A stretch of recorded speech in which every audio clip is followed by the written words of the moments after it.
દેશમાં વધી રહેલ હાર્ટ એટેકના કેસોને ધ્યાનમાં રાખીને આજે ઝાયડસ હોસ્પિટલ દ્વારા અટલાદરા પાસે અટલ ઉદ્યાનમાં હેલ્થ ચેકઅપ કેમ્પનું આયોજન કરવામાં આવ્યું હતું।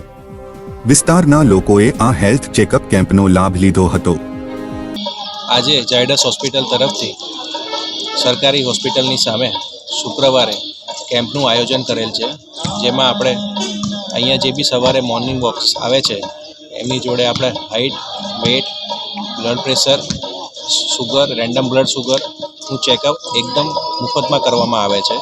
એની જોડે જોડે અમે લોકો અત્યારે હાર્ટ ચેકઅપનો કેમ્પ બી ચલાવી રહ્યા છે, જેમાં આપણે બહુ રાહત દરે એમના અમુક ટેસ્ટિંગ જેમ કે ઇકો છે, લિપિડ પ્રોફાઇલ છે, HbA1c છે અને સિનિયર ડૉક્ટરનું કાર્ડિયોલોજિસ્ટનું કન્સલ્ટેશન છે એ આપણે 1500 રૂપિયામાં કરીએ છીએ। આ જ રીતે અમે આવતા શુક્રવારે અને જ્યાં સુધી વિન્ટર ચાલે છે ત્યાં સુધી અમે કેમ્પ ફ્રીમાં કરતા રહીશું। દરેક મોર્નિંગ વોકર્સને મારી રિક્વેસ્ટ છે ઝાયડસ હોસ્પિટલ તરફથી કે આવો અને આ કેમ્પનો ફાયદો ઉઠાવો।